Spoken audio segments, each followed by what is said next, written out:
구독자 여러분 안녕하세요. 오늘 제가 와인이 아닌 좀 다른 이야기를 한번 해보려고 합니다. 요즘 하도 그걸로 말이 많잖아요.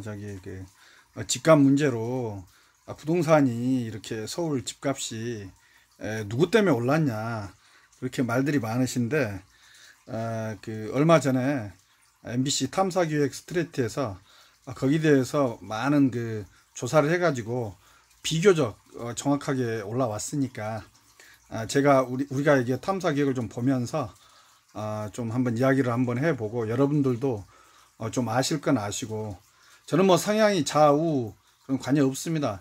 중간적인 입장에서 좀 진실에 근거해서 팩트에 근거해서 한번 봐야 될 것 같고요.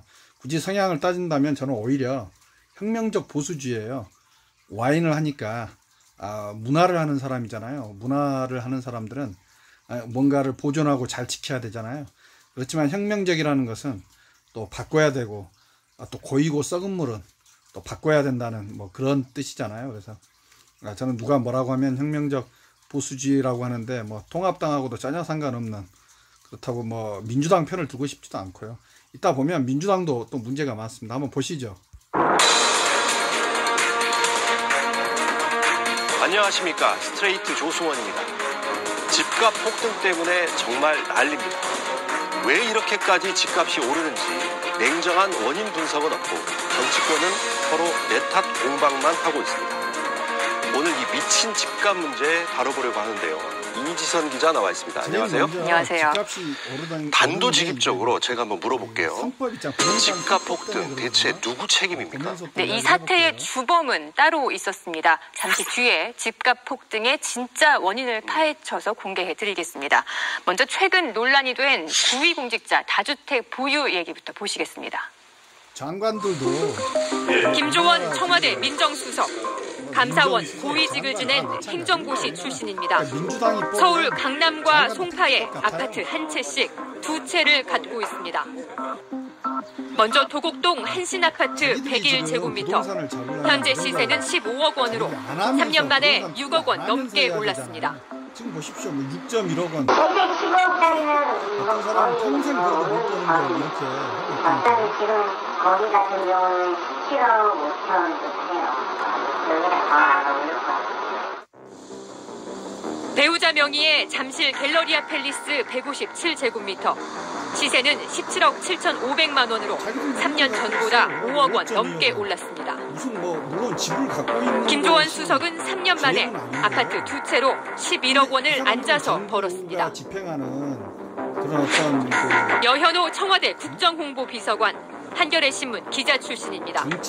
서울 마포와 경기도 과천에 아파트 두 채를 갖고 있습니다. 배우자 명의로 된 공덕 삼성 아파트 112제곱미터, 3년 만에 6억 원 가까이 올라 12억 3천만 원이 됐습니다. 과천 주공 7단지 재건축이 진행 중인데 분양권은 20억 원에 매물이 나왔습니다. 3년 만에 2배 뛰었습니다. 앉아서 16억 원을 벌었습니다. 시죠. 16억 원씩 벌었다잖아요. 청와대 비서관급 이상 64명 가운데 다주택자는 18명, 28%입니다. 특히 수도권에만 두 채 이상 가진 참모는 8명. 이 8명의 시세 차익은 3년 사이 58억 원으로 한 명당 평균 7억 3천만 원씩 번 셈입니다. 노영민 대통령 비서실장은 이달 말까지 한 채만 남기고 모두 처분하라고 통보했습니다. 이제 닷새 남았습니다. 장관들도 비슷합니다. 교수 출신인 이정옥 여성가족부 장관, 양천구 목동의 한 채, 대전 유성구의 대형 고급 아파트 한 채를 갖고 있습니다. 목동 아파트는 2017년 12월에 전세를 끼고 샀습니다. 8억 7천만 원을 주고 샀는데 이중 전세가가 7억 5천만 원. 자기 돈은 1억 원 남짓밖에 안 들었습니다. 전형적인 갭 투자입니다. 이때는 정부가 투기와의 전쟁을 선포한 뒤 4개월밖에 안 됐을 때입니다. 갭 투자라고 하는 게 집을 거주 공간으로 보는 것이 아니라 투기 수단으로 보는 요즘 신종 수법 같은 겁니다. 지금처럼 자유롭게 그렇게 하실 수는 없을 거고요. 앞에서는 장관이 갭 투자를 잡겠다고 했는데 정작 갭 투자한 사람이 다른 장관이 된 겁니다. 거주한 적이 없어서 동호수도 제대로 답하지 못했습니다. 살려고 했던 그 아파트 동호수를 말씀해 주세요. 그 세금도 별로 안 내고 이제 이렇게 동호수. 그 동호수를 말씀 못 하시네요. 이정옥 장관은 청문회를 통과하면 자, 넘어가 보겠습니다. 처분하시겠습니까? 예, 처분하겠습니다. 예. 하지만 스트레이트 간만에 4억 2천만 원을 앉아서 챙긴 겁니다. 이정옥 장관은 대신 대전 집을 팔려고 내놨다고 밝혔습니다. 지도자급으로 있어야 될 사람들이 다 정부가 투기와 전쟁을 선포한 상황에서 갭 투자한 사람들이 많잖아요. 네, 여야가 있습니다. 경실련 발표에 따르면 다주택자는 민주당이 43명, 미래통합당이 41명으로 민주당 소속 의원이 조금 더 많습니다. 하지만 의원 수 대비 다주택자 비율을 보면요. 미래통합당이 약 40%로 민주당의 2배 가까이 되고요. 또 1인당 부동산 재산 가액도 미래통합당이 2배입니다. 국회는 법을 만드는 곳이잖아요. 네. 그런데 국회의원 중에 다주택자가 저렇게 많으면 집값 잡는 법 만들 수 있겠습니까? 네? 그래서 스트레이트가 추적했습니다. 2019년 3월 최정호 국토교통부 장관 후보자 인사청문회. 미래통합당 박덕흠 의원이 공격수로 나섰습니다. 국토부 관료 출신인 최 후보자가 수도권 투기 지역에 집을 3채나 갖고 있다는 사실이 드러났습니다. 후보자가 가지고 있는 분당 아파트 국토부 장관한테 세 채를 이렇게 가지고 계신데 모두 투기 관련 지역입니다. 이 사람들은 이미 최 후보자는 장관에 지명되기 직전 분당 아파트를 딸에게 증여했습니다. 다주택 보유를 숨기려고 팔지 않고 꼼수를 부렸다는 비판도 나왔습니다. 다주택자 상태에서 주택 정책을 담당하는 국토부 장관 후보자로 지명되는 것이 바람직하지 않다고 느껴서 분당 아파트를 증여했다고 이야기를 하셨죠? 네, 맞습니다. 결국 논란 끝에 최정호 후보자는 잦은 사퇴했습니다. 장관 후보자를 낙마시킨 박덕흠 의원. 그런데 정작 박 의원 본인은 집을 4채나 갖고 있는 다주택자입니다. 2채는 강남 한복판에 있는 초고가 아파트입니다. 강남구 삼성동 아이파크 268제곱미터. 현재 시세가 무려 91억 원입니다. 송파구 잠실동 아시아 선수촌 아파트 213제곱미터. 시세 34억 원입니다. 잠실에서 몇 남지 않은 재건축이 예상되는 대단지 아파트입니다. 통합당이죠. 봐요, 아까. 박 의원이 강남에 가지고 있는 집값만 125억 원. 이거 말고도 2채가 더 있습니다. 부동산 부자들이죠. 보유 주택 가격만 놓고 보면 21대 의원 중 단연 1위이고 건물이나 땅까지 다 합하면 부동산만 45건. 신고액은 289억 원입니다. 신고가액은 공시지가 기준이라 실제 부동산 재산은 이것보다 훨씬 큽니다. 가난한 사람들을 위해서. 그런데 박덕흠 의원은 국회 국토교통위원입니다. 수백억대 부동산을 갖고 있는 사람이 부동산 입법을 맡고 있는 겁니다. 박 의원이 국토위를 맡은 건 19년. 문재인 좌파 정권이 또다시 카드로 꺼내든 이번 대책 또한 대출을 옥죄고 세금 폭탄을 때리는 녹슨 칼뿐입니다. 그렇게 하지 말라는 거야. 왜? 미래통합당 부동산 공약도 직접 발표했습니다. 옥죄지 말. 분양가 상한제 폐지, 급격한 공시가격 상승을 막아서 세금 폭탄을 제거하겠습니다. 왜 제거해야 돼? 각종 규제 지역 해제 조건 완화를 하겠습니다. 집을 2채나 갖고 있으면서 정작 자기 지역구에는 집이 없는 얌체 국회의원들도 있습니다. 먼저 송원석 의원. 지역구는 경북 김천입니다. 지방인데. 김천의 미래, 김천의 발전, 우리 자식들이 살아갈 고향 김천의 장기적인 발전을 위해서 믿고 한 번만 이번에 확실하게 지지를 해주신다면 제가 최선을 다해서. 그런데 김천에는 집 한 채 없습니다. 대신 강남과 과천에 아파트 2채를 갖고 있습니다. 23억 원짜리 대치동 미도 아파트와 13억 원짜리 과천 주공 8단지입니다. 다주택자인 송 의원도 국회 국토위 소속입니다. 이현승 의원 부산 진구을에서만 3선을 했습니다. 역시 부산에는 재산이 전혀 없습니다. 반포에만 아파트 두채. 자리 신반포 3차 아파트입니다. 역시 다주택자인데 국회 국토위원, 그것도 미래통합당 간사를 맡고 있습니다. 다주택자가 집값 잡는 법을 만들려고 할까 의심받을 수밖에 없습니다. 이제부터는 본격적으로 집값 폭등 주범이 누군지 따져보도록 하겠습니다. 우선 집값이 언제부터 폭등한 겁니까? 네, 집값 그래프를 보면요. 2015년부터 꿈틀대면서 오르기 시작해서 2017년에 가파르게 폭등하기 시작합니다. 2017년이면 문재인 정부 들어선 직후잖아요. 그래서 미래통합당은 문재인 정부가 폭등시켰다라고 비난을 하는데 이건 맞는 말입니까? 현 정부의 실책도 분명히 있습니다. 하지만 집값을 폭등시킨 결정적인 사건은 2014년 12월에 벌어졌습니다. 당시 누가 뭘 어떻게 했길래 집값이 이렇게 폭등했는지 그 사건을 스트레이트가 추적했습니다. 2014년 12월 29일 그해 마지막 국회 본회의가 열렸습니다. 100개가 넘는 법안이 본회의 표결 안건으로 올라왔습니다. 그중에는 부동산 3법 개정안도 있었습니다. 당시 158석으로 과반 여당이던 새누리당이 강력히 밀어붙인 법안이었습니다. 이번에 제안된 부동산 3법은 도심의 재개발, 재건축에 대한 활로를 터주기 위한 것입니다. 재개발, 재건축이 안 돼서 주택 공급이 위축되고 수많은 시민들이 고통을 겪고 있습니다. 국민 고통 해소 차원에서라도 이번 주택 3법은 반드시 통과가 돼야 됩니다. 부동산 3법이 무슨 내용이길래 그렇게 시급하다고 했을까? 먼저 분양가 상한제 폐지법.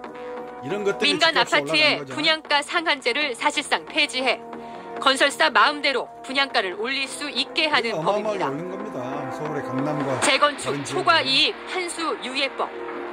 재건축으로 큰 이익이 났을 때 초과이익을 사회에 환수하도록 하는 조치를 3년 동안 중단시키는 법입니다.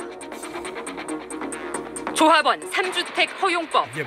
수도권에서 재건축을 하면 조합원 한 가구가 받을 수 있는 최대 주택수가 한 채였는데 이걸 늘려서 세 채까지 받게 해주는 법입니다. 쉽게 말해 분양가는 마음대로 올리고 그렇게 얻은 초과 이익은 고스란히 다 챙기고 심지어 재건축으로 최대 세 채까지 가져갈 수 있게 풀어준 겁니다. 누가 통과시켰자고요? 자 볼까요? 당시에도 반대 목소리가 있었습니다. 투기를 조장해 집값을 폭등시킬 거라는 경고였습니다. 부동산 3법은 강남 재개발, 재건축을 촉진하기 위한 특혜법이자 부동산 투기 조장법입니다. 강남의 부동산 경기를 부양시키려고 부동산 투기를 막는 안전핀을 다 뽑겠다는 것입니다. 분양가 상한제를 무력화시키는 주택법 개정안은 분양가 상한제는 건설사들의 폭리를 제어하고 소비자를 보호하고자 도입된 것입니다. 무주택 서민들의 내 집 마련의 꿈은 그만큼 더욱 멀어지게 될 수밖에. 당론으로 밀어붙였습니다. 새정치민주연합도 법 개정에 합의해줬습니다. 결국 부동산 3법은 압도적 찬성으로 가결됐습니다. 법안이 통과된 뒤 무슨 일이 벌어졌을까? 강남 3구발 집값 폭등이 시작됐습니다. 2014년 말 강남 서초, 송파, 이른바 강남 3구에서는 여러 대단지 아파트들이 재건축을 추진하고 있었습니다. 이 재건축 조합들이 강력히 요구한 게 바로 부동산 3법 통과였습니다. 국회에서 법이 통과된 직후 2015년 송파 가락시형 아파트 재건축을 시작으로 강남 대포 주공 아파트, 서초 신반포 아파트, 무지개 아파트 등이 잇따라 재건축에 들어갔습니다. 집값은 어떻게 됐을까? 가락시형 아파트. 부동산 3법이 통과되기 직전인 2014년 시가총액은 4조 원이었습니다. 그런데 부동산 3법 통과와 함께 폭등하더니 1년도 지나지 않아 6조 8천억 원, 70%가 올랐습니다. 거의 3조가 떼버렸습니다. 이후에도 매년 2조 원씩 급등해 2018년 말에는 13조 원을 넘어섰습니다. 4년 만에 3배가 된 겁니다. 강남 3구 곳곳의 재건축 단지들이 대부분 이런 식으로 올랐습니다. 주변 아파트들 시세까지 덩달아 함께 폭등했습니다. 집값 폭등의 시작점은 바로 2014년 12월 29일 국회 본회의장이었던 겁니다. 지금 그런데 이런 반론도 있어요. 또한 공급 정책 중 하나입니다. 재건축이 문제라는 게 아닙니다. 그로 인한 지나친 집값 폭등, 과한 불로소득이 문제라는 겁니다. 이익이 나면 거기에 응당한 세금을 부과하고 정상이익보다 과한 이익이 났으면 일부를 환수하는 건 당연한 겁니다. 그런데 막대한 차익에 대해 제대로 세금도 못 걷게 만든 법안, 저런 법을 왜 저렇게 서둘러 처리한 건지 이해가 안 됩니다. 그래서 스트레이트가 이 법안에 찬성표를 던진 19대 국회의원들의 재산 내역을 추적해봤습니다. 그랬더니 법안에 찬성표를 던지고 그 결과 자신도 막대한 시세 차익을 얻은 국회의원들이 한둘이 아니었습니다. 지금부터 이 국회의원들을 모두 공개하겠습니다. 여러분, 국민을 위한다는 국회의원들입니다. 자, 2014년 12월 부동산 3법을 통과시킨 이 단순한 질문에서 추적을 시작했습니다. 자, 누굴까요? 당시 3개 법안 모두에 찬성표를 던진 국회의원은 127명. 법 통과 직후인 2015년 3월 재산 공개 내역을 기준으로 아파트 보유 내역을 뽑아봤습니다. 그랬더니 강남 3구에 아파트를 갖고 있는 국회의원이 49명이나 됐습니다. 부동산 3법이 5명이었습니다. 이들 모두 21명입니다. 경대수, 김동완, 김성찬, 김진태, 김회선, 유지영, 신경림, 신의진, 심윤조, 유승민, 윤영석, 윤재호, 이노근, 이만우, 이상일, 이완영, 이한성, 이현승, 장윤석, 주호영, 한기호, 전원 새누리당입니다. 이들은 얼마나 시세 차익을 봤을까? 21명 가운데 이번 21대 국회에도 입성에 성공한 현역 의원들만 추렸더니 4명입니다. 먼저 미래통합당 윤영석 의원.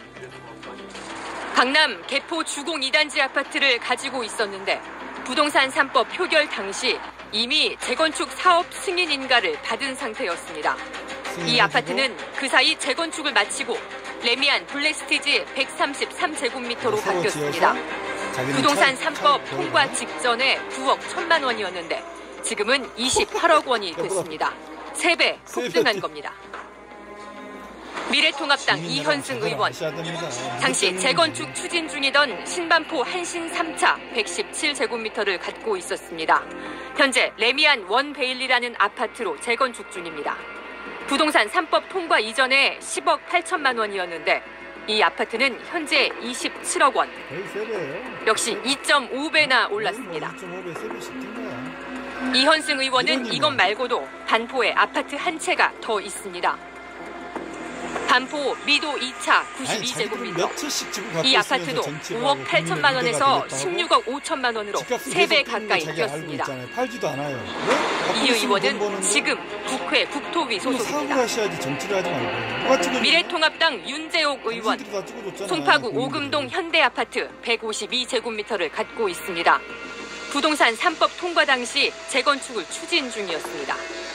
2014년 8억 3천만 원이었는데 현재는 15억 원, 2배 가까이 올랐습니다. 마지막으로 눈에 띄는 인물이 있습니다. 현재 미래통합당 원내대표인 주호영 의원입니다.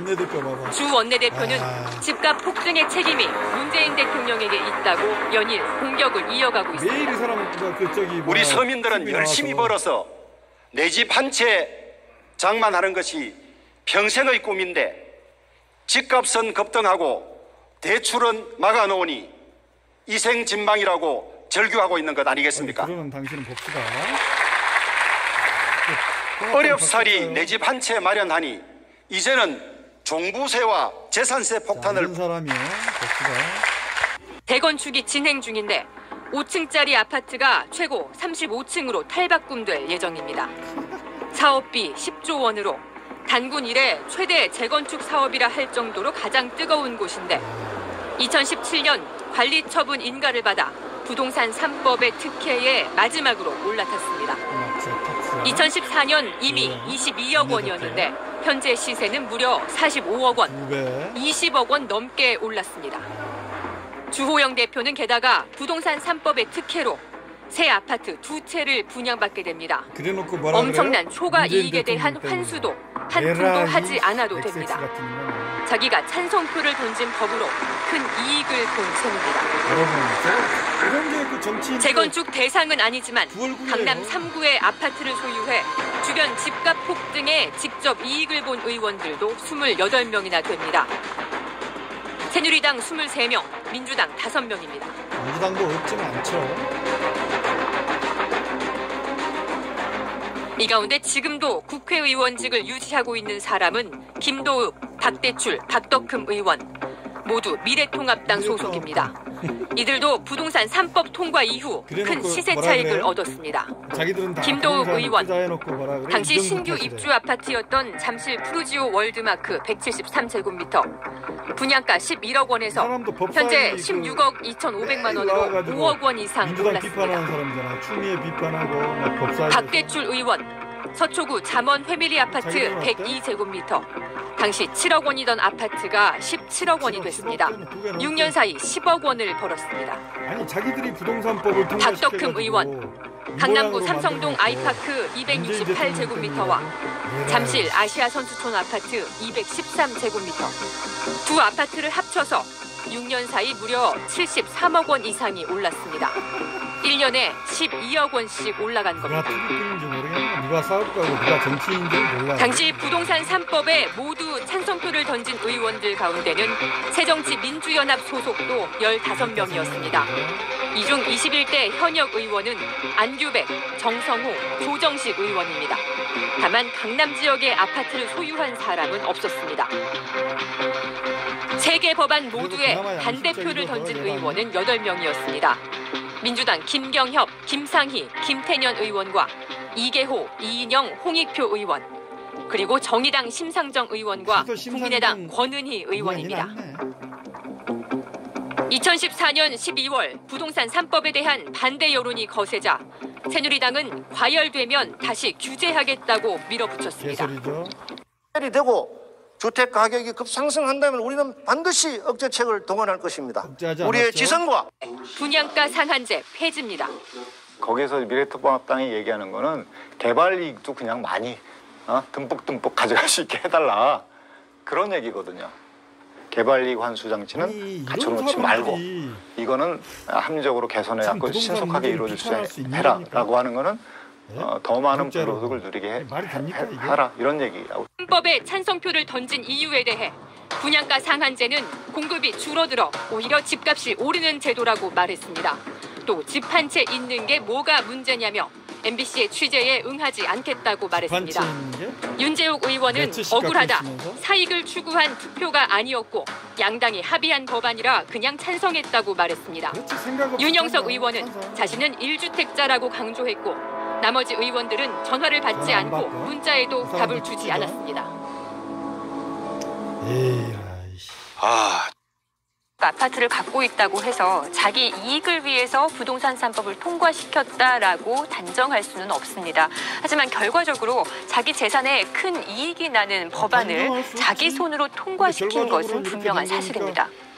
건설사도 참 돈을 많이 벌었을 것 같아요. 네. 큰 재건축 단지는 사업 규모가 1조 원? 뭐 이렇게 넘어가던데요? 네, 만약 분양가 상한제가 쭉 이어져 왔다면 그렇게 큰 돈을 벌기 어려웠을 겁니다. 지금부터는 재벌 건설사들이 낀 이른바 건설 마피아들의 얘기를 보시겠습니다. 이게 또 중요해요. 분양가 상한제는 1977년 박정희 정권이 처음 도입했습니다. 건설사의 자금 조달을 돕기 위해 세계에서 유일하게 선분양 제도를 허용하는 대신 정부가 분양가의 상한선을 묶었습니다. 당시 분양가 그러다 1998년 분양가 상한제가 폐지됩니다. IMF 외환 위기로 경기 활성화가 시급해진 정부가 분양가를 풀었습니다. 요때는 뭐 좀 이해할 수 있어요. 그 결과 집값이 폭등하기 시작했습니다.